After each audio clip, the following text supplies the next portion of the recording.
সঙ্গে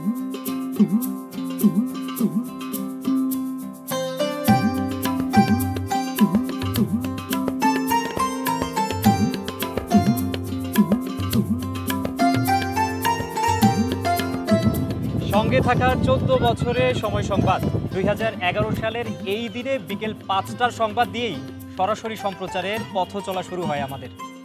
বিশেষ এই ক্ষণে দর্শক, বিজ্ঞাপনদাতা, কেবল অপারেটর সহ শুভানুধ্যায়ীদের জানাই আন্তরিক শুভেচ্ছা ও কৃতজ্ঞতা। দিনটিকে স্মরণীয় করে রাখতে এবারও দর্শনীয় স্থান থেকে থাকছে সময় সংবাদের সরাসরি সম্প্রচার। আজ রয়েছে মোঘল আমলের অন্যতম ঐতিহাসিক নিদর্শন লালবাগ কেল্লায়। সময় সংবাদে সঙ্গে আছি আমি জিন্নাতারা যশোয়া, আমি আফরোজা মুন্সি এবং আমি মাকসুমা আলম খান। জানিয়ে দিচ্ছি এখনকার শীর্ষ সংবাদগুলো। সংস্কার কমিশনের প্রস্তাবনার সঙ্গে স্প্রেডশিটের বিস্তর ফারাক, বিভ্রান্তির অভিযোগ তুলে বিএনপির ক্ষোভ, স্থায়ী গণতন্ত্রের জন্য জাতীয় সনদ করতে চায় ঐকমত্য কমিশন। বিচার ও সংস্কার ছাড়া কাজে আসবে না নির্বাচন, নেওয়া যাবে না অতিরিক্ত সময় বলছে জামায়াত। সরকারকে সহযোগিতায় দলগুলোর প্রতি আহ্বান আমিরের।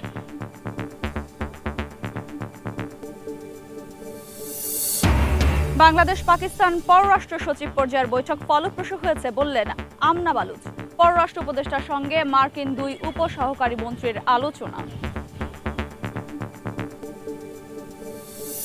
যেই লাইন দিয়ে পানি আসে, পানি মনে করেন দুর্গন্ধ, পানির ভিতরে কেচ্ছার মতন ছোট ছোট লাল পোকা হয়। বাসাবাড়ির পানিতে পোকা ময়লা বাধ্য হয়ে ব্যবহার নগরবাসীর, সব জানলেও মিলছে না প্রতিকার।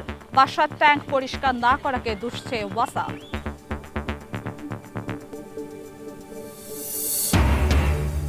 এবং বুড়িগঙ্গা তীরে মুঘল আমলের স্থাপত্য শৈলীর সমৃদ্ধ ইতিহাস, টিকে থাকা লড়াইয়ে 52,053 গলির পুরান ঢাকা, ঐতিহ্য রক্ষা করে ড্যাপ বাস্তবায়নের দাবি।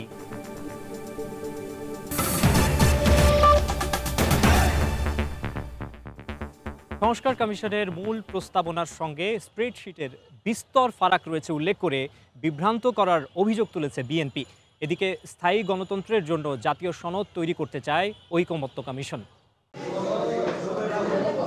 জুলাই গণঅভ্যুত্থানের পর রাষ্ট্র মেরামতের সংস্কার প্রস্তাব, রাজনৈতিক দলগুলোর সঙ্গে দফায় দফায় আলোচনা। জাতীয় ঐকমত্য কমিশন গঠনের পর 2 দফায় বিএনপির সঙ্গে বৈঠক হয়। তারই ধারাবাহিকতায় জাতীয় সংসদের এলডি হলে কমিশনের সঙ্গে বৈঠক করতে আসেন বিএনপির 5 সদস্যের প্রতিনিধি দল। নেতৃত্ব দেন দলটির স্থায়ী কমিটির সদস্য নজরুল ইসলাম খান। আর কমিশনের সভাপতিত্ব করেন সহসভাপতি অধ্যাপক আলী রিয়াজ।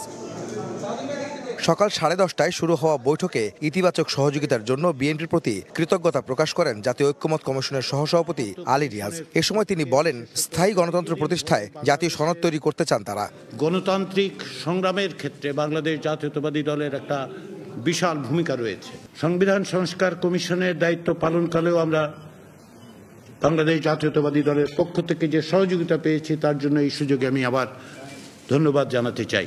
একই সময়ে বিএনপির স্থায়ী কমিটির সদস্য নজরুল ইসলাম খান বলেন, সংস্কারের বিপক্ষে নয় বিএনপি, তবে তা হতে হবে জনগণের সম্মতিতে। সংস্কার প্রক্রিয়া বিলম্বিত হলে পরিবর্তনের আকাঙ্ক্ষা স্তিমিত হতে পারে বলেও শঙ্কা তার। বিএনপি সংস্কারের বিপক্ষে না, বিএনপি সংস্কারেরই দল। খুব বেশি ভালো করার জন্য যেন আমরা এত সময় না নেই, যাতে মানুষের পরিবর্তনের যে আকাঙ্ক্ষা সেটা স্থিমিত হয়ে যায়। পরে দলটির স্থায়ী কমিটির আরেক সদস্য সালাউদ্দিন আহমেদ গণমাধ্যমে জানান, আলোচনা এখানেই শেষ নয়। স্প্রেডশিটের সঙ্গে সংস্কার কমিশনের মূল প্রস্তাবনায় বিস্তর ফারাক রয়েছে দাবি করে তিনি অভিযোগ করেন, ঐকমত্য কমিশনের পক্ষ থেকে স্প্রেডশিট পাঠিয়ে বিভ্রান্ত করা হয়েছে। বিস্তারিত আলোচনা হচ্ছে, আমাদের দফাওয়ারি আলোচনা চলছে। আমরা সংবিধানের প্রস্তাবনা থেকে শুরু করে প্রজাতন্ত্র এবং রাষ্ট্রের মূলনীতি, তারপরে ফান্ডামেন্টাল রাইটস থেকে শুরু করে বাকিগুলো আমরা দফায় দফায় আলোচনা করব।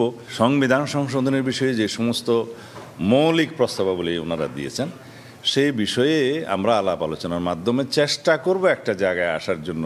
জুনে শেষ হচ্ছে জাতীয় ঐকমত্য কমিশনের মেয়াদ। নির্দিষ্ট সময়ের মধ্যে রাজনৈতিক দলগুলোর ঐকমত্যের ভিত্তিতে জুলাই সনদ তৈরি করতে চায় এই কমিশন। দীর্ঘদিন ধরে বাংলাদেশে। আহমেদ সালেহিন, সময় সংবাদ, ঢাকা। সংস্কার ছাড়া দেশে কোনো নির্বাচন কাজে আসবে না বলে ইইউকে জানিয়েছেন জামায়াতে ইসলামীর আমির ডক্টর শফিকুর রহমান। তাই বর্তমান সরকারকে তাদের কাজে সহযোগিতা করতে রাজনৈতিক দলগুলোকে এগিয়ে আসার আহ্বান তার। সম্প্রতি ইউরোপীয় ইউনিয়নের আমন্ত্রণে বেলজিয়ামের ব্রাসেলস সফর করেন জামায়াত ইসলামের আমির ডক্টর শফিকুর রহমান সহ দলটির ৫ সদস্যের প্রতিনিধি দল। এ বিষয়ে বিস্তারিত তুলে ধরতে বৃহস্পতিবার রাজধানীর গুলশানে দ্য ওয়েস্টিনে সংবাদ সম্মেলনের আয়োজন করা হয়। সংস্কার ছাড়া নির্বাচন দেওয়া হলে সেই নির্বাচন কাজে আসবে না জানিয়ে জামাত আমির জানান, অতিরিক্ত সময় যাতে না নেওয়া হয় সে বিষয়েও খেয়াল রাখতে হবে। আরেকটি প্রশ্নবিদ্ধ নির্বাচন জামাত চায় না বলে ইউরোপীয় ইউনিয়নকে জানানো হয়েছে বলেও জানান তিনি। আমরা বলেছি যে এই সংস্কারগুলো সাধন না করে যে নির্বাচন হবে, এই নির্বাচন গণতন্ত্রের কোনো ভিত্তি রচনা করতে পারবে না। খুনের দায় যাদের, তাদেরকে বিচারের আওতায় এনে দৃশ্যমান বিচার এই জাতিকে দেখাতে হবে। রাজনৈতিক দলগুলোকে পরস্পরকে সম্মান করার পরিবেশ সৃষ্টি করতে হবে। আমি জিতে গেলে নির্বাচন সুষ্ঠু, হেরে গেলে দুষ্ট, এই মানসিকতা থেকে বের হয়ে আসতে হবে। লন্ডনে বেগম খালেদা জিয়ার সঙ্গে সাক্ষাতের বিষয়ে তিনি বলেন, শুধু বিএনপি চেয়ারপারসনকে শারীরিক অবস্থার খোঁজ খবর নিতেই বেলজিয়াম থেকে লন্ডনে যান। সেখানে রাজনৈতিক বিষয় নিয়ে আলোচনা হয়েছে বলেও জানান জামাত আমির। আমাদের মূল উদ্দেশ্যই ছিল ওনাকে দেখা। আমরা দুই দলের দায়িত্বশীল নেতৃবৃন্দ এক জায়গায় বসবার রাজনীতির কোনো কথা হবে না, এটা কি বাস্তব? এটা বাস্তব না। কথা তো হয়েছে, কিন্তু আমরা সুনির্দিষ্ট কোনো বিষয়ে কথা বলিনি। কখন নির্বাচন হবে, কিভাবে নির্বাচন হবে, বিচার প্রক্রিয়া কিভাবে হবে না হবে, বিভিন্ন বিষয় নিয়ে আমরা সাধারণ আলোচনা করেছি। ডাক্তার শফিকুর রহমান জানান, এই সফরের লক্ষ্য ছিল ইউ এর সঙ্গে সম্পর্ক ঘনিষ্ঠ করা। সফরে রাজনীতি, অর্থনীতি, ব্যবসা বাণিজ্য সহ রোহিঙ্গা সংকটের মতো গুরুত্বপূর্ণ বিষয়েও আলোচনা হয়েছে। আলতাফ হোসাইন, সময় সংবাদ, ঢাকা। সংস্কার ছাড়া দেশে কোনো নির্বাচন কাজে আসবে না বলে ইইউকে জানিয়েছেন জামায়াত ইসলামের আমির ডক্টর শফিকুর রহমান।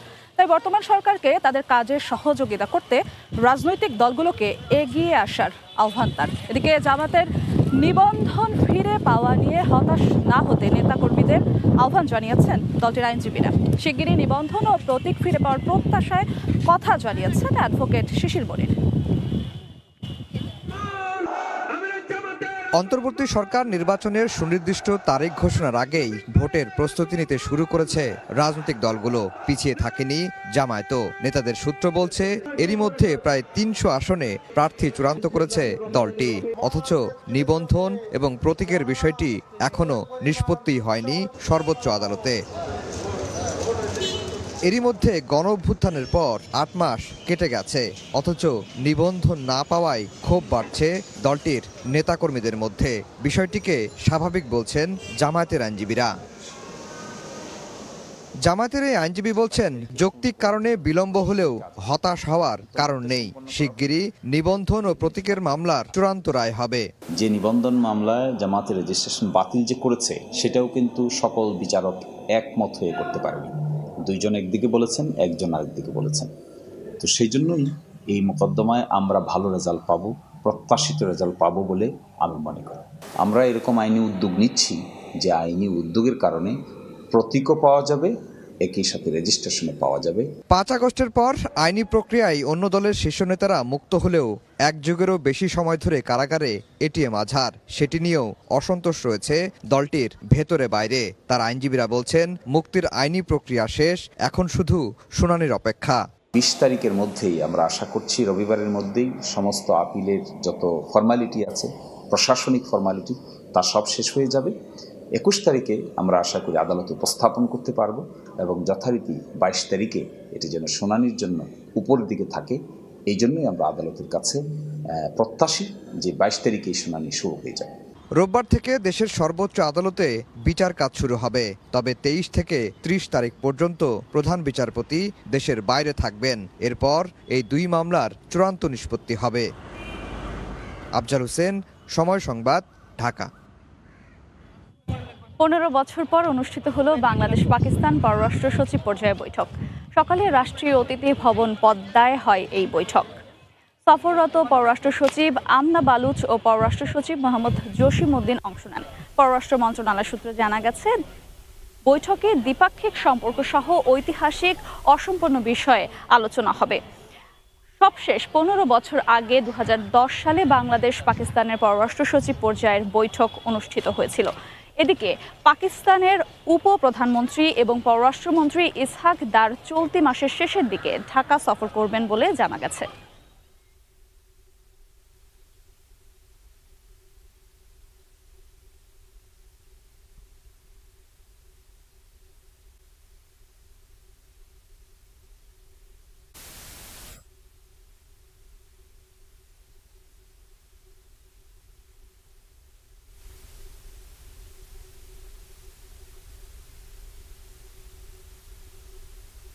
মুহূর্তে পররাষ্ট্র মন্ত্রণালয়ে আছেন সহকর্মী জুম্মান সাদিক জাভরিন, সরাসরি যাচ্ছি তার কাছে। পররাষ্ট্র মন্ত্রণালয়ে আজকে সারাটা দিন এই কূটনীতিক পাড়ায় কিন্তু একটা থমথমে অবস্থায় বলতে গেলে উত্তেজনা ছিল চাপা, যে একই দিনে বেশ কিছু দেশের যে গুরুত্বপূর্ণ ব্যক্তিবর্গ তারা এসেছিলেন এবং কূটনৈতিক বিভিন্ন আলোচনা। এর মধ্যে সবচেয়ে লাইমলাইটে যেটি ছিল সেটি হচ্ছে মার্কিন যুক্তরাষ্ট্রের যে দুজন উপ সহকারী পররাষ্ট্রমন্ত্রী, একজন পূর্ব এশিয়া এবং প্রশান্ত মহাসাগরীয় অঞ্চলের জন্য যিনি নিযুক্ত এবং একই সঙ্গে দক্ষিণ এশিয়ার জন্য যিনি নিযুক্ত রয়েছেন। দুজন উপ সহকারী পররাষ্ট্রমন্ত্রীর সফর গতকালকে থেকেই শুরু হয়েছিল, কিন্তু আজকে যে সরকারি বা রাষ্ট্রের পক্ষের সঙ্গে যে বৈঠকগুলো সেটি আজকে অনুষ্ঠিত হয়েছে এবং আমরা দেখেছি আসলে তারা এসেছে মোটামুটিভাবে 2:30 নাগাদ, এরপরে তারা চলে গেছেন। তবে এই দীর্ঘ প্রায় 1.5-2 ঘন্টার বৈঠক চলেছে। এর মধ্যে দুটি বৈঠক ছিল, সেটি হচ্ছে সচিব পর্যায়ের একটি বৈঠক ছিল, উচ্চ প্রতিনিধিদের সঙ্গে একটি বৈঠক ছিল এবং পররাষ্ট্র উপদেষ্টার সঙ্গে একটি বৈঠক ছিল। সব মিলিয়ে এই বৈঠকগুলো করে তারা চলে গেছেন, কিন্তু কোনো কিছু বলে যাননি। আসলে গণমাধ্যমে থেকে তাদের সঙ্গে কথা বলার চেষ্টা করা হয়েছে, তবে তারা এ বিষয়ে কোনো মন্তব্য করেননি বৈঠকের ব্যাপারে। একই সঙ্গে আজকে সকাল 10টায় যে ঘটনাটি ছিল, রাষ্ট্রীয় অতিথি ভবন পদ্মায় প্রায় 15 বছর পর দ্বিপাক্ষিক বৈঠক সচিব পর্যায়ের পাকিস্তানের সঙ্গে সেটি অনুষ্ঠিত হয়েছে এবং সেইটির ব্যাপারে আমরা যেটি এখনও পর্যন্ত যেটি জেনেছি, আপনি জানেন যে কূটনৈতিকভাবে খুব অল্প শব্দ অনেক কিছু অর্থ প্রকাশ করে।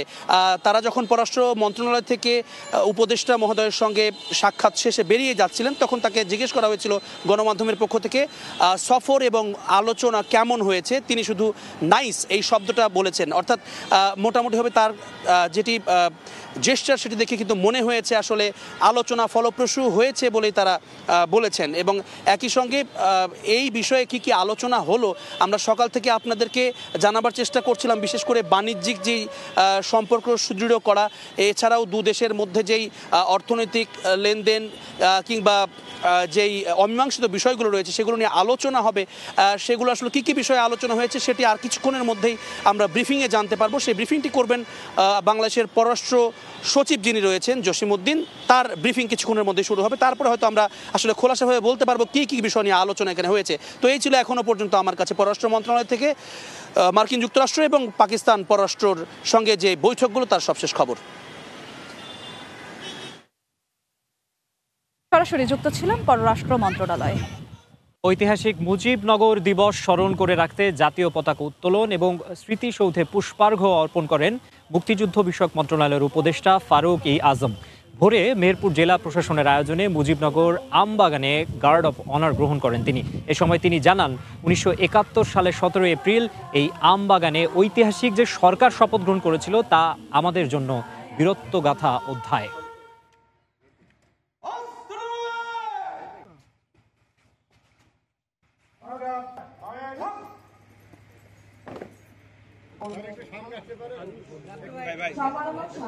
উপদেষ্টা জনাব ফারুক আজম বীর প্রতীক মহোদয়। সমৃদ্ধ ইতিহাস নিয়ে বুড়িগঙ্গার তীরে দাঁড়িয়ে মুঘল আমলের বহু স্থাপত্য শৈলী। আহসান মঞ্জিল, লালবাগ কেল্লা সহ প্রাচীন স্থাপনাগুলোর সঙ্গে জড়িয়ে আছে 400 বছরের ইতিহাস। দেখে নেব ধ্রুব ব্যানার্জির একটা রিপোর্ট।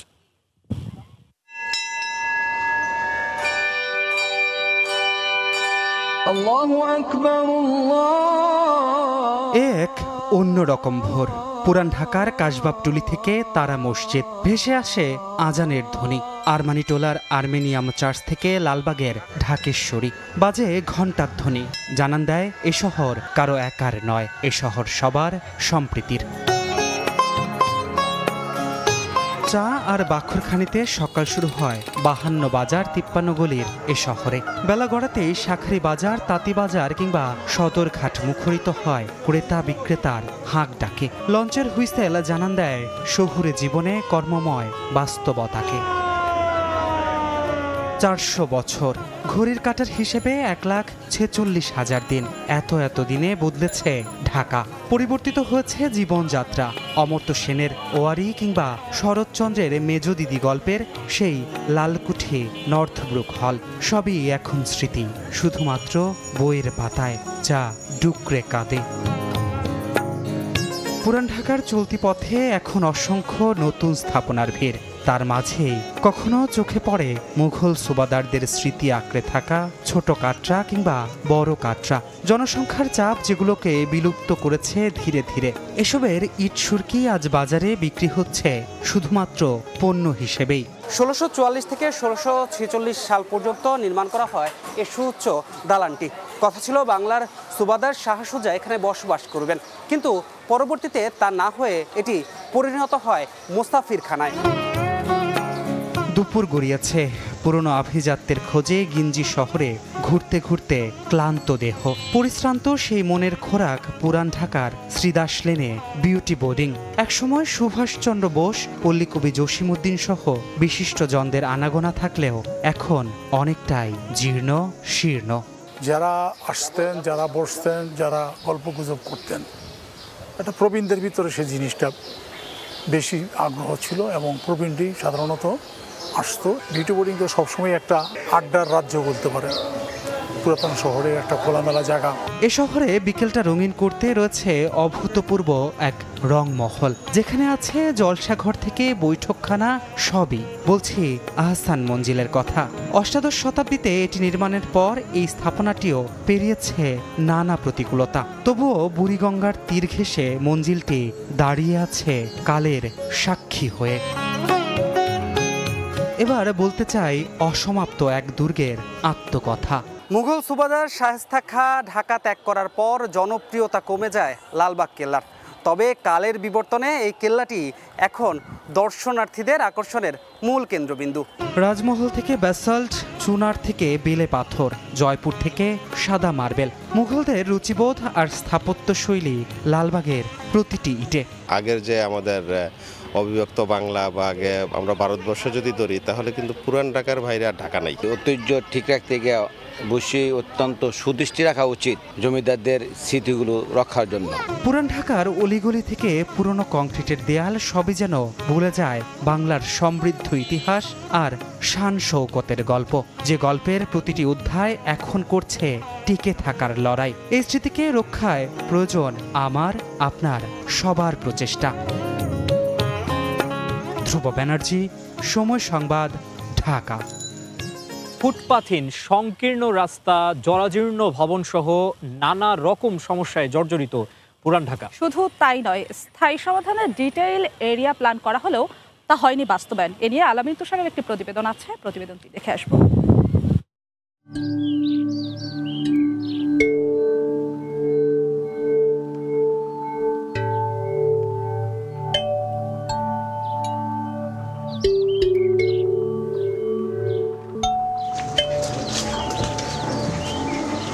জরাজীর্ণ ভবন, সংকীর্ণ রাস্তাঘাট, ঝুঁকিপূর্ণ বিদ্যুৎ সংযোগ, ভূমিকম্প এবং অগ্নি দুর্ঘটনার উচ্চ ঝুঁকি। বলছি 52 বাজার, 53 গলির অপরিকল্পিত আবাসিক ও বাণিজ্যিক এলাকা পুরান ঢাকার কথা।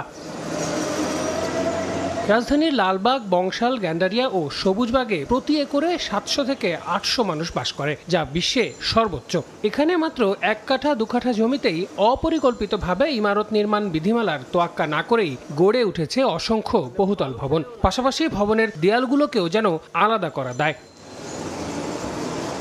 আলো বাতাস ঢোকারই ব্যবস্থা যেখানে নেই, সেখানে অগ্নিকাণ্ডে দ্রুত ফায়ার সার্ভিস কিংবা জরুরি কাজে অ্যাম্বুলেন্স পৌঁছতে পারার সম্ভাবনা কতটা? এর মধ্যেও চলছে এসব সরু রাস্তার পাশেই একের পর এক বহুতল ভবন নির্মাণ। মাঠ গাছ তো ভালোই ছিল, এখন সে নাই। ভয় তো থাকে সবসময় যে কখন ভূমিকম্প হয়, কখন কি হয়।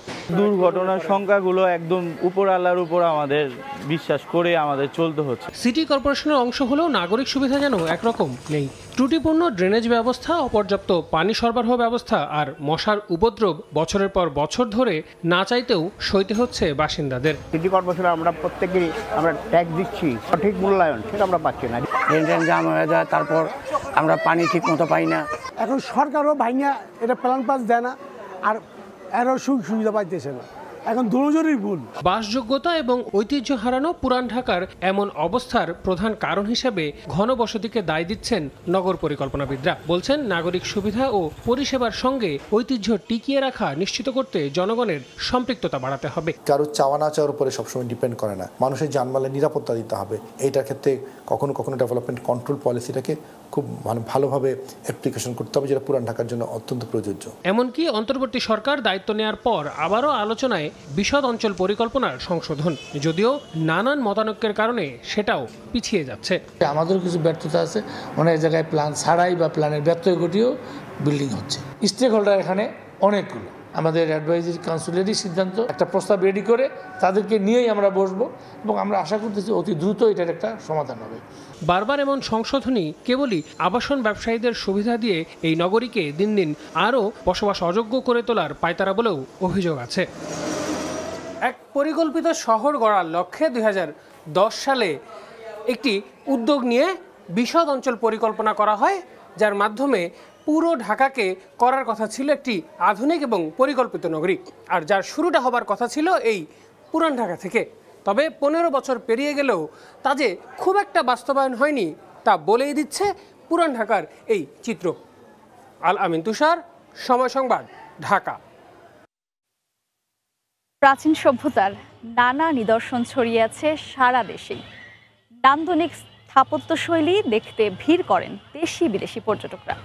যথাযথ সংরক্ষণ ও সুযোগ সুবিধা বাড়ানোর পরামর্শ ইতিহাসবিদদের। বিস্তারিত তুলে ধরেছেন আমাদের প্রতিনিধি সহকর্মীরা।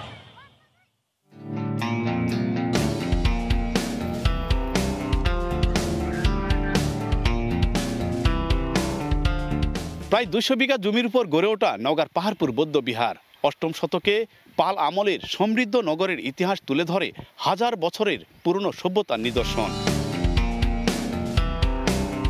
সম্পুর বিহার নামে পরিচিত প্রাচীন এই স্থাপত্যশৈলী নির্মাণ কৌশলে ছিল দারুণ নান্দনিকতা আর শিল্পের ব্যবহার। পাল আমলের বিভিন্ন নিদর্শন সংরক্ষিত রাখা আছে জাদুঘরে। প্রাচীন সভ্যতার নিদর্শন দেখতে আসেন দেশ বিদেশের হাজারো পর্যটক। পাহাড়পুর বৌদ্ধ বিহারকে 1985 সালে বিশ্ব ঐতিহ্য হিসাবে ঘোষণা করেছে ইউনেস্কো। এবার চট্টগ্রামের পুরাকীর্তির খবর জানাবেন সহকর্মী শফিকুল আলম।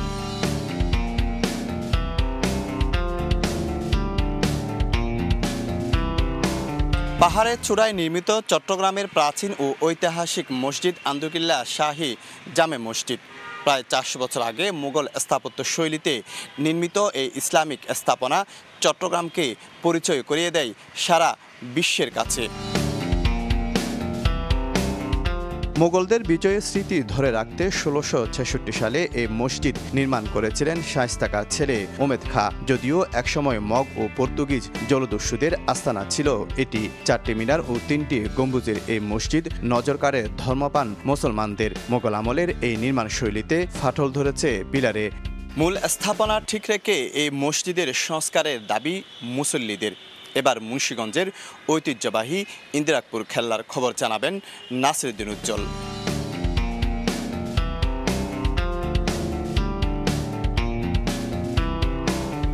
কালের সাক্ষী 365 বছরের প্রাচীন নিদর্শন মুন্সিগঞ্জের ইন্দিরাপুর কেল্লা।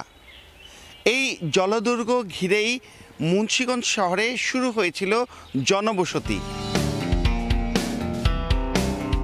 রাজধানী ঢাকাকে সুরক্ষা ও প্রধান নদীগুলোতে মগ পর্তুগিজ জলদস্যুদের দমন করতেই 88.5 মিটার দৈর্ঘ্য ও 55 মিটার প্রস্থের এই কেল্লা নির্মাণ করা হয়। সম্রাট আওরঙ্গজেবের আমলে সেনাপতি ও বাংলার সুবেদার মীর জুমলার তদারকিতে 1660 সালে নির্মিত নান্দনিক স্থাপত্য শৈলীর কেল্লাটি অযত্ন অবহেলায় হুমকির মুখে। 3 বছর আগে মোগল স্থাপত্যটি জাদুঘরে রূপান্তর করা হলেও ভেতরে নেই কোনো উল্লেখযোগ্য নিদর্শন। এবার কুমিল্লার শালবন বৌদ্ধ বিহারের ইতিহাস ঐতিহ্য জানাবেন রিপোর্টার ইশতিয়াক আহমেদ।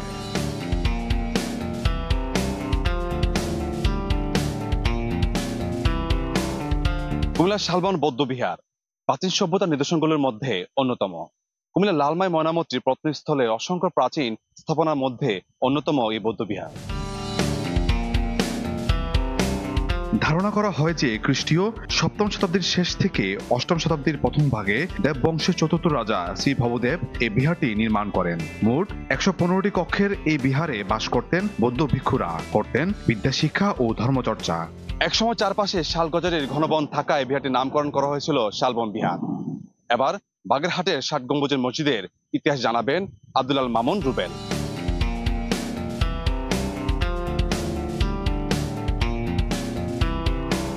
বাগেরহাটের প্রাচীন নিদর্শন ঐতিহাসিক ৬০ গম্বুজ মসজিদ। এখানে প্রতিদিন আসেন হাজারো দর্শনার্থী।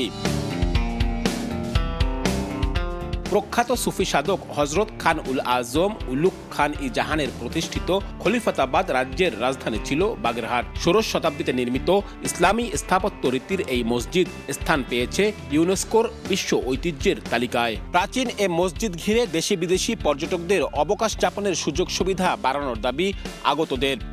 এবার রাজশাহীর পুঠিয়া রাজবাড়ির ঐতিহ্য তুলে ধরবেন সাইফুর রহমান রকি।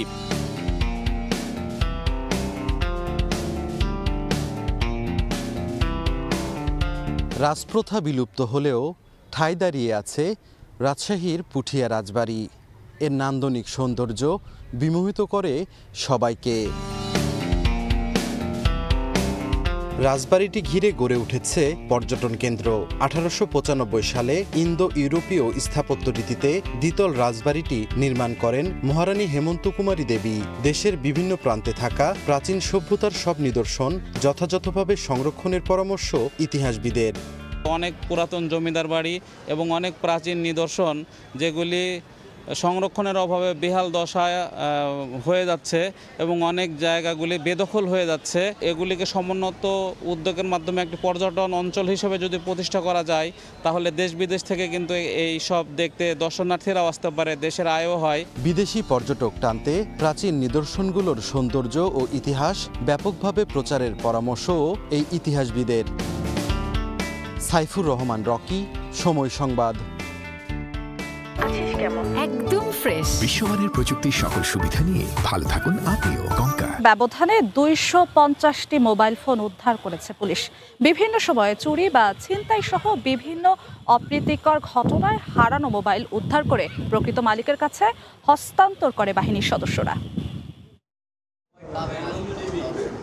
কেউ হারিয়েছেন বাসে, আবার কেউ হারিয়েছেন ঘর থেকেই। চুরি ছিনতাই হওয়া এমন 250টি মোবাইল ফোন উদ্ধার করেছে ঢাকা মেট্রোপলিটন পুলিশ, যার বাজার মূল্য প্রায় 50 লাখ টাকা।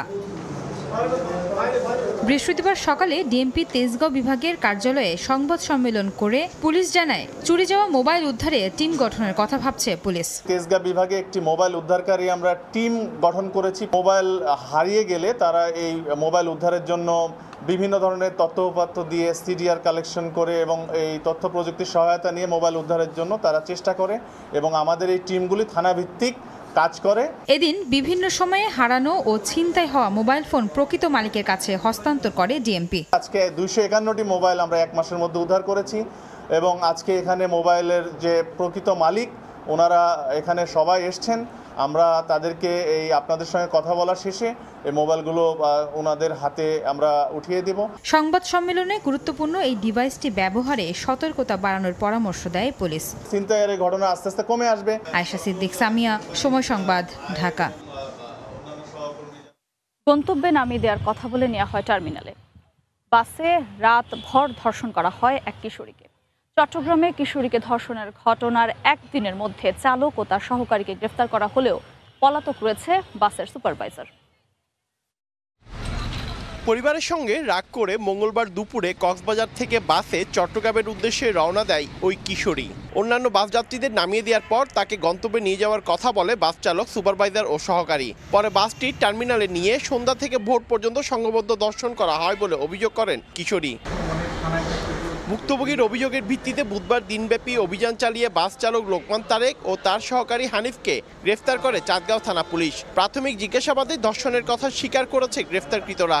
এ ঘটনায় অভিযুক্ত বাসের সুপারভাইজার মোবারক হোসেনকে ধরতে অভিযান চালাচ্ছে পুলিশ। হেল্পার সুপারভাইজার তাকে নির্দিষ্ট গন্তব্যে না নামাইয়া সামনে নামাইয়া দিও বলে রাতভর পর্যায়ক্রমে বাসে তাকে একের পর এক দর্শন করে। দর্শন করার পর ভিকটিমকে কাপ্তাই রাস্তার মাথা এলাকায় ফেলে যায়। আমাদের নজরে আসলে আমরা ভিকটিমকে এনে জিজ্ঞাসাবাদ করে ঘটনার সত্যতা পাই আমরা অভিযান পরিচালনা করিয়া বাসের চালক এবং হেল্পারকে অ্যারেস্ট করতে সক্ষম হয়েছি। ভুক্তভোগী কিশোরী চট্টগ্রাম মেডিকেল কলেজ হাসপাতালে চিকিৎসাধীন রয়েছে। এ ঘটনায় ভুক্তভোগীর মা বাদী হয়ে নগরীর চাঁদগাঁও থানায় মামলা দায়ের করেন। পার্থপ্রতিম বিশ্বাস, সময় সংবাদ, চট্টগ্রাম। স্টিলটেক মানে গুণগত মানের নিশ্চয়তা। It's all about stainless style. পোকা ও ময়লা মিলছে রাজধানীর বিভিন্ন এলাকায়, বাসাবাড়িতে। দুর্গন্ধ হয় পান তো দূরের কথা, দৈনন্দিন কাজ করাই দায়। সব জেনেও নির্বিকার ঢাকা ওয়াসা ছাদের ট্যাঙ্ক পরিষ্কার না করাকে দায়ী করছেন কর্তৃপক্ষ। পানি দৈনন্দিন জীবনে অপরিহার্য উপাদান। নগর জীবনে দূষিত পানির ছড়াছড়ির মাঝে ব্যবহারযোগ্য পানি যদি হয় এমন দশা, তাহলে জীবন কতটা দুর্বিষহ তা হাড়ে হাড়ে টের পাচ্ছেন রাজধানীর খিলগাঁওয়ের তিলপাপাড়ার বাসিন্দারা। বছরের এই সময় এলেই কয়েক মাস ধরে পানির কল থেকে আসে ছোট ছোট পোকা আর গুড়ি গুড়ি ময়লা। এছাড়া পাল্টে যায় রং, হয় দুর্গন্ধ। কোনো রকম ধোয়া মোছা, রান্না ও গোসলের কাজ সারতে পারলেও খাওয়ার অযোগ্য এসব পানি। যেই লাইন দিয়ে পানি আসে, পানি মনে করেন দুর্গন্ধ, পচা, পানির ভিতরে পোকা। যখন বাচ্চারা গোসল করে তখন দেখলে হচ্ছে যে যাদের অ্যালার্জি আছে, আমার অ্যালার্জি আছে, আমারও সমস্যা হয়। যেখানে যেখানে আমরা কল টিউবওয়েলে প্রতিটা জায়গায় জায়গায় আপনার পোকা আসে। শুধু খিলগাঁও নয়, এমন অভিযোগ মগবাজার, কল্যাণপুর, বনশ্রী, বাড্ডা, মুগদা, যাত্রাবাড়ি সহ রাজধানীর বিভিন্ন এলাকার বাসিন্দাদের। সরেজমিনে ঘুরে মেলে অভিযোগের সত্যতা। তবে অনেক এলাকায় পোকামাকড় দেখা না গেলেও আসছে দুর্গন্ধযুক্ত ময়লা পানি, যার ব্যবহারে নানা সমস্যার সম্মুখীন হচ্ছেন ব্যবহারকারীরা। লাল রঙের পোকা ছোট ছোট, এটা আসলে ব্যবহার করা অযোগ্য। পানির ভিতরে কেচ্ছার মতন ছোট ছোট লাল পোকা হয়। এ বিষয়ে পানি সরবরাহ ও পয়ঃনিষ্কাশন কর্তৃপক্ষ ওয়াসার এই কর্মকর্তা দুর্গন্ধের বিষয়টি স্বীকার করলেও পোকামাকড়ের জন্য দায়ী করছেন বাড়ির সংরক্ষণাগার ও বাসার ছাদের ট্যাঙ্কের অপরিচ্ছন্নতাকে। ঢাকা ওয়াসা তো নেভার স্লিপস, ঘুমায় না। কেন? আপনি দেখেন রাতভর গাড়িতেই পানি দেয়। আমাদের রিজার্ভারে পড়ার আগে আমাদের লাইনের পানিটা টেস্ট করে দেখে, সেখানে কিন্তু আমরা কোনো পোকা পাই না। কিন্তু রিজার্ভারে দেখা যায় পোকা থাকে। আন্ডারগ্রাউন্ড বলেন, ওভারগ্রাউন্ড, দুইটাই দেখি আমরা পোকা। স্পেশালি এপ্রিল মাসের দিকে এই ইন্ডাস্ট্রিগুলো তাদের ওয়েস্টগুলো ছাড়ে, সেই জন্য অ্যামোনিয়া হাই হলে এই অ্যামোনিয়াটা আমাদের সরাইতে একটু হয়, কিন্তু হেলথ হ্যাজার্ড না। তবে বেশিরভাগ বাড়িওয়ালা বলছেন পানি সংরক্ষণাগার ও ছাদের ট্যাঙ্ক পরিষ্কার করলেও মিলছে না সুফল। আমরা মনে করতাম যে আমাদের ট্যাঙ্কিতে মনে হয় পোকা হয়, পরিষ্কার করি না। এখন পরিষ্কার করার পরেও পানি ছাড়লেও পোকা আসে। লালি পানি মারা, কিন্তু টাঙ্কি দিলে তো সুন্দর হয়, টাকা সাফ করি না, পানিটা আসে মারা পানি, ছাড়লে পানি মারা, গোলা পানি আসে। এই অবস্থায় সংশ্লিষ্টদের দায়সারা বক্তব্য না দিয়ে কার্যকর সমাধানের পথ খোঁজার আহ্বান নগরবাসীর। শফিকুজ্জামান রুবেল, সময় সংবাদ, ঢাকা। ঐতিহ্যের পাশাপাশি ব্যবসার প্রাণ কেন্দ্র পুরান ঢাকা। পণ্য কিনতে সারা দেশ থেকে আসেন ক্রেতা। প্রতিদিন হাত বদল হয় কোটি কোটি টাকা। জৌলুস ধরে রেখেছে বুড়িগঙ্গা পাড়ের মৌলভীবাজার, চকবাজার, শ্যামবাজার ও ইসলামপুর।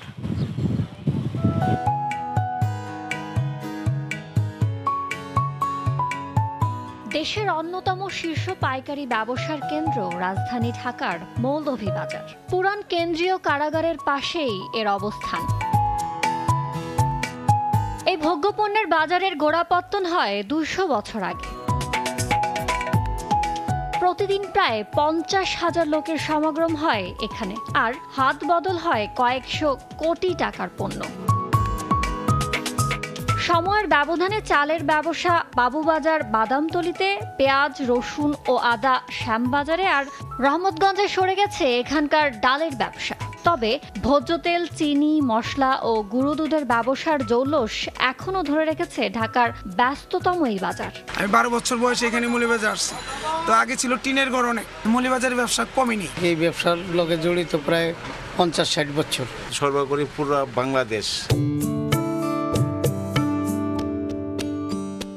মৌলভীবাজারের পাশেই চকবাজার। মুঘল আমলে গোড়াপত্তন হওয়া চকবাজারের ইফতারি পণ্যের খ্যাতি দেশ জুড়ে।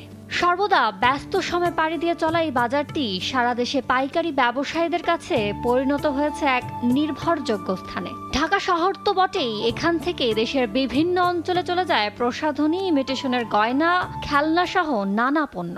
সারা বাংলাদেশে সব জায়গায় খেলনাগুলো যায়। আগে যেমন চানার থেকে অধিকাংশ আসতো, বাংলাদেশে বড় বড় ফ্যাক্টরি হয়ে গেছে। সম্পর্ক ভালো হইলে কিছু পাড়াই নগদ, কিছু বাকি দেই।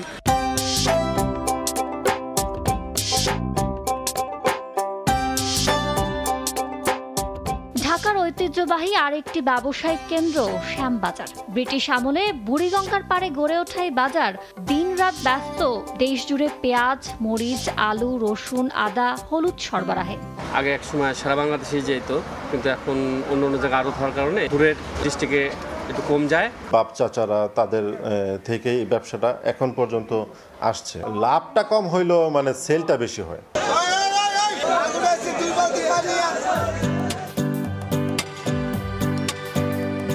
দেশি বিদেশি ফলের জন্য বিখ্যাত পুরান ঢাকার বাদামতলী ও ওয়াইজঘাট ফলের আড়ত। সারা দেশে আমদানি করা ফলের চাহিদার প্রায় সবটুকুই যোগান দেন এখানকার আড়তদাররা। ইম্পোর্টের মাধ্যমে আইনা এটা আমরা এখানে পাইকারি বিক্রি করি। আমাদের ব্যবসার বয়স 50 বছর। এখানে যদি মাল না পেকে তাহলে অকশনে বিক্রি করে ফেলাই।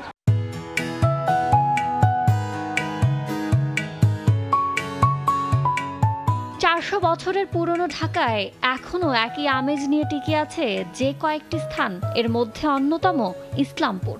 আরব্য ধাঁচের বাজার থেকে পরিণত হয়েছে কাপড়ের এক বিশাল ব্যবসায়িক কেন্দ্রবিন্দুতে।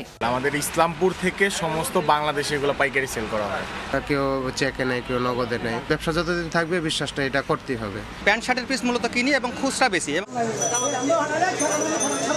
পুরান ঢাকার ঐতিহ্যবাহী বাণিজ্যিক কেন্দ্রগুলোতে দৈনিক শত কোটি টাকার যে ব্যবসা হয় তার বেশিরভাগ ক্ষেত্রে পাকা খাতা সংরক্ষণ করার পাশাপাশি ব্যবসায়িক লেনদেনে দেওয়া জবান রক্ষাকে বেশি গুরুত্ব দেন ব্যবসায়ীরা। এখানের ব্যবসা প্রতিষ্ঠানগুলোতে এলে বোঝা যায় বিশ্বাসে বাড়ে ব্যবসার পরিসর, আস্থার বন্ধনে অটুট হয় ক্রেতা বিক্রেতার সম্পর্ক। ইয়ানুর শিফাত, সময় সংবাদ, ঢাকা। আগামী জুনে মিলতে পারে বাংলাদেশকে দেয়া IMF এর ঋণের চতুর্থ ও পঞ্চম কিস্তির অর্থ। তবে এর জন্য রাজস্ব আদায়ে বাড়াতে সব ধরনের কর ছাড়ের শর্ত জুড়ে দিয়েছে সংস্থাটি। রিজার্ভ বাড়তে থাকায় মুদ্রা বিনিময় হারের স্থিতিশীলতা নিয়ে সন্তুষ্টির কথাও জানিয়েছেন প্রতিনিধি দলের সদস্যরা। চলতি মাসের প্রথম সপ্তাহে বাংলাদেশে আসার পর থেকে অর্থ মন্ত্রণালয়, জাতীয় রাজস্ব বোর্ড, NBR সহ সরকারের উচ্চ পর্যায়ের বিভিন্ন দপ্তরের সঙ্গে বৈঠক করে IMF এর প্রতিনিধি দল। সফরের শেষ দিন বৃহস্পতিবার দুপুরের পর বাংলাদেশ ব্যাংকে গভর্নরের সঙ্গে বৈঠকে বসেন দলটির সদস্যরা। বৈঠক শেষে ব্রিফিংয়ে সংস্থাটির প্রতিনিধিরা জানান, রাজস্ব আদায় বাড়াতে বাতিল করতে হবে সব ধরনের কর ছাড়। We try to change the minds of people, the community, that this revenue to GDP ratio has to be a larger number, both from VAT but also income tax measures now, to start looking at a ratio that increases. তবে reserve বাড়তে থাকায় বাজারমুখী মুদ্রা বিনিময় হার নিয়ে সন্তুষ্ট IMF এর প্রতিনিধিরা। বাংলাদেশকে দেয়া $470 কোটি ঋণের চতুর্থ ও পঞ্চম কিস্তি আগামী জুনে মিলতে পারে বলেও আশ্বস্ত করেছেন তারা। Volatility in the market after you implement that reform, and this is the kind of difficult discussions that we have, but we are in very good path, and we are hoping that we will be reaching a staff level agreement in the near future. বৈশ্বিক নানা চ্যালেঞ্জের মুখেও মূল্যস্ফীতি কমতে থাকায় বাংলাদেশের প্রশংসা করেছে IMF। তবে আগামীতে বহুমুখী অর্থনৈতিক চ্যালেঞ্জও সামলাতে হতে পারে বাংলাদেশকে। We will continue the discussions. Saiful Islam, সময় সংবাদ, ঢাকা। 500 মেট্রিক টন কেমিক্যাল ও 300 কন্টেইনার বিপজ্জনক পণ্য নিয়ে ঝুঁকিতে চট্টগ্রাম বন্দর। আগুনের ঝুঁকি এড়াতে এবার কঠোর অবস্থানে কর্তৃপক্ষ। জাহাজ থেকে নামা মাত্রই ডেলিভারি নেয়ার পাশাপাশি বাড়ানো হয়েছে ট্যারিফ। চট্টগ্রাম বন্দরে শুধুমাত্র পিসেরেই 400 মেট্রিক টন ওজনের 1006 প্যাকেজ কেমিক্যাল ও বিপজ্জনক মালামাল রয়েছে বলে উল্লেখ করা হয়েছে বন্দরের এক চিঠিতে। পরে দেখা এসব পণ্য নিলামের পাশাপাশি নতুনভাবে আমদানি করা ডেঞ্জারাস কার্গো দ্রুত ডেলিভারি করতে কঠোর অবস্থানে যাচ্ছে বন্দর কর্তৃপক্ষ। কার্গো ভেদে টাইম এমনভাবে সেট করা হয়েছে যাতে দ্রুত আপনার এখান থেকে বের হয়ে যায়, কোনো আইটেম আপনার এসে এখানে আননেসেসারি আপনার পড়ে থাকবে না। শুধুই যে পিসাইডে ডেঞ্জারাস কার্গো রয়েছে তা কিন্তু নয়, বন্দরের বিভিন্ন ইয়ার্ডে বিপজ্জনক পণ্য বোঝাই 286 টিওস কন্টেনার রয়েছে।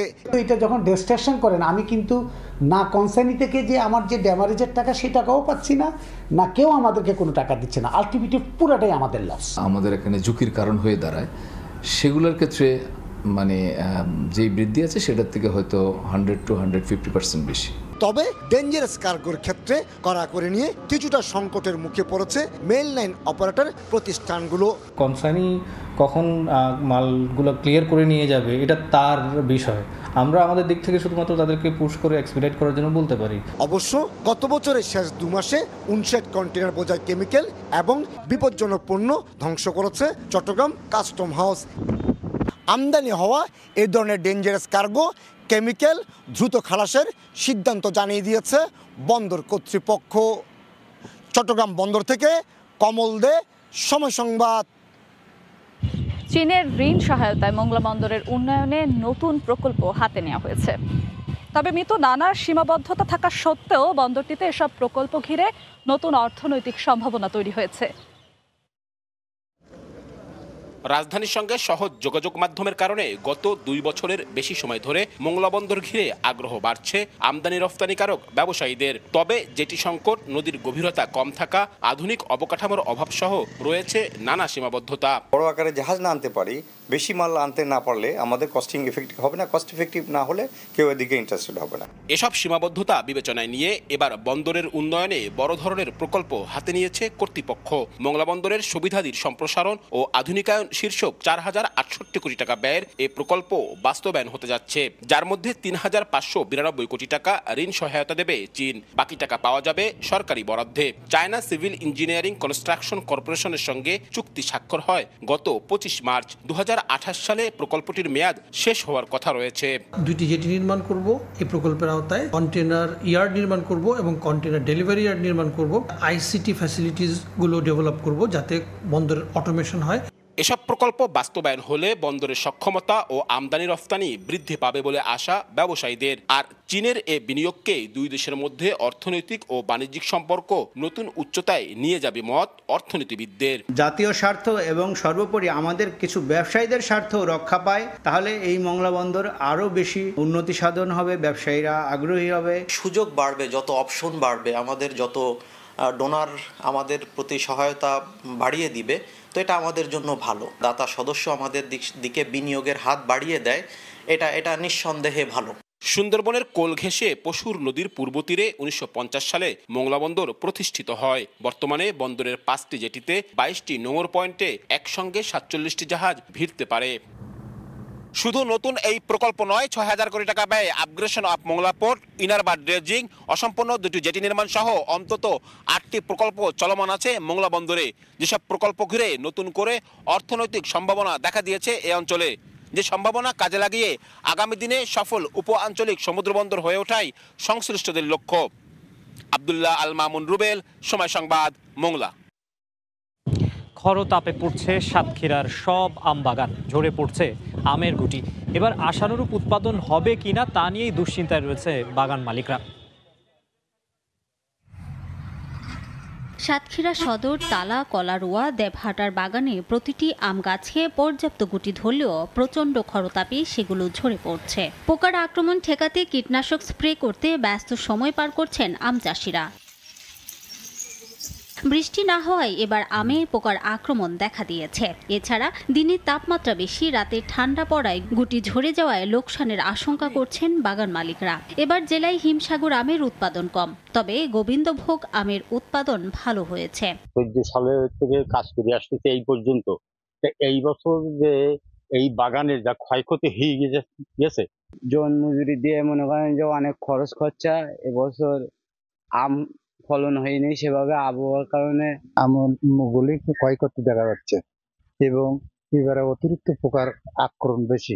তবে ফলন ধরে রাখতে চাষিদের পরামর্শ দেওয়া হচ্ছে জানিয়ে কৃষি কর্মকর্তা বলছেন, হিমসাগর, ন্যাংরা, গোপালভোগ ও আম্রপলি দেশের গণ্ডি পেরিয়ে বিদেশে সুখ্যাতি অর্জন করেছে। এবার বিষমুক্ত আম রপ্তানি করা হবে। আশা করছি যে ফলন আছে, লক্ষ্যমাত্রা আছে, সেই লক্ষ্যমাত্রা আমরা পূরণ করতে সক্ষম হব এবং আমের আবাদ যেন বৃদ্ধি পায় সে লক্ষ্যে আমরা কাজ করে যাচ্ছি। কৃষি সম্প্রসারণ অধিদপ্তরের তথ্য বলছে, জেলায় 4,800 হেক্টর জমিতে 5,299টি আমের বাগান রয়েছে। এবার উৎপাদন লক্ষ্যমাত্রা ধরা হয়েছে 50,000 মেট্রিক টন। এর মধ্যে 200 মেট্রিক টন দেশের বাইরে রপ্তানি হবে। সময় সংবাদ, সাতক্ষীরা। বাংলাদেশ সহ 7টি দেশকে নিরাপদ ঘোষণা করেছে ইউরোপীয় ইউনিয়ন। তালিকায় ঢুকে গেলেও এই ঘোষণার পর শরণার্থীদের জন্য ইউরোপের দুয়ার আরও কঠিন হয়ে উঠতে পারে। কমপক্ষে 7টি দেশকে নিরাপদ দেশের তালিকায় অন্তর্ভুক্ত করেছে ইউরোপীয় ইউনিয়ন। বুধবার প্রকাশ করা এই তালিকায় বাংলাদেশ ছাড়াও রয়েছে কসোভো, কলম্বিয়া, মিশর, ভারত, মরক্কো ও তিউনিসিয়া। ইইউ পার্লামেন্ট ও 27 সদস্য দেশ অনুমোদন দিলে তালিকায় থাকা দেশগুলোর অবৈধ অভিবাসীদের আশ্রয় পাওয়া কঠিন হয়ে যাবে। নতুন নিয়মের ফলে ইইউভুক্ত দেশগুলো দ্রুত গতিতে আশ্রয়ের আবেদন নিষ্পত্তি করতে পারবে। এর ফলে জোরালো ভিত্তি নেই এমন অনেক আশ্রয় প্রার্থীর আবেদন নাকচ হয়ে যাবে বলে ধারণা করা হয়। তবে ইইউর এই পদক্ষেপের সমালোচনা করেছে মানবাধিকার সংগঠনগুলো। ইইউর অভিবাসন বিষয়ক কমিশনার ম্যাগনাস ব্রুনার বলেছেন, অনেক সদস্য রাষ্ট্রই আশ্রয়ের আবেদন জটের সম্মুখীন হচ্ছে, তাই আশ্রয়ের বিষয়ে দ্রুত সিদ্ধান্ত গ্রহণের জন্য এই উদ্যোগ নেয়। ডানপন্থীদের উত্থানের সঙ্গে সঙ্গে ইউরোপের বিভিন্ন দেশে অভিবাসন বিরোধী জনমত শক্তিশালী হচ্ছে। এমন পরিস্থিতিতে অনিয়মিত অভিবাসীদের প্রবেশ নিয়ন্ত্রণ করতে এবং ফেরত পাঠানোর প্রক্রিয়া সহজ করতে ব্রাসেলসের উপর চাপ বাড়ছে। ইইউ বলছে, ইইউর সদস্যপদের জন্য আবেদনকারী দেশগুলোও নীতিগতভাবে নিরাপদ দেশের মানদণ্ড পূরণ করবে। তবে এর ব্যতিক্রমও রাখা হয়েছে। এর আগে 2015 সালেও ইইউ এ ধরনের একটি তালিকা তৈরির উদ্যোগ নিয়েছিল, কিন্তু তুরস্ককে সেই তালিকায় অন্তর্ভুক্ত করা হবে কিনা তা নিয়ে তীব্র বিতর্কের জেরে সেই পরিকল্পনাটি শেষ পর্যন্ত বাতিল করা হয়। জার্মানি থেকে বিটু বড়ুয়া, সময় সংবাদ। ঐতিহাসিক নিদর্শন লালবাগ কেল্লা থেকে এই ছিল সময় সংবাদে। সঙ্গেই থাকুন সময়ের।